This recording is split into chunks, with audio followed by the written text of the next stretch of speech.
Дүйнөдө бийик чокулар көп. Алардын эң бийиги Эверест чокусу 8849 метр. Кыргызстандык Кадыр Сайдылкан бул чокуну багындырды. Ал бул эмгегин 91 жашка толгон апасына, 2 кызына жана жалпы Кыргызстандын айымдарына арнады. Дүйнөнүн эң бийик чокусу Эверест чокусунда турам. Ушул чокуга чыкканымды 91 жашка толгон 10-майда туулган менен куттуктап, апама арнадым. Жана ошондой эле апамдын эки кызым Нурай Алия жана бүткүл кыргыз аялдарына урматтуу аял заты, асыл аял заты. Бул чокуну силерге арнайм.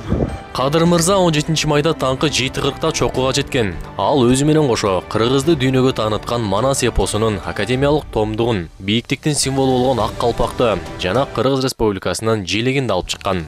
Бул улуттук символикалар кыргыздардын да жөндөмдүү жана улуу эл экендигин айгинелеп турат.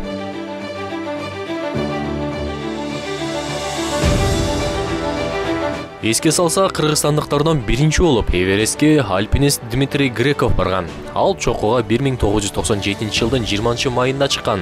Экинчиси Кыргыз Республикасынын Альпинизм Федерациясынын азыркы президенти Эдуард Кубатов болду. Ал Эверестке 2021 жылдын 23-майында чыккан. Ал эми 2023 жылдын 17-майында Кадыр Сайдылкан Эверестти багындырды.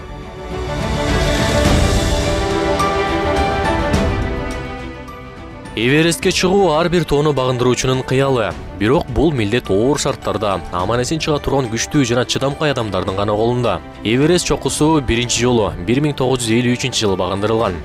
Тоо европалык аталышты англиялык геодезист Джордж Эвересттин атына алган. 1924-жылы Эверест экспедициясында 13 адам каза болгон. Алардын арасында Джордж Меллори менен Эндрю Ирвин бар.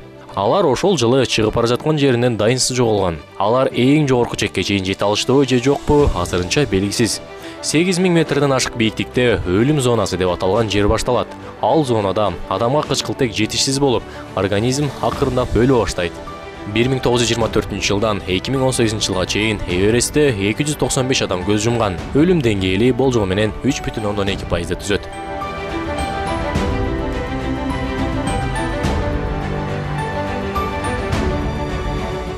Каза болгон альпинисттердин сөөктөрүн ылдый кара эвакуациялоо мүмкүн эмес. Ошондуктан алар ошол эле жерде тоо борлорунда калышат. Мындай бийиктикке бир дагы тик учак чыга албайт.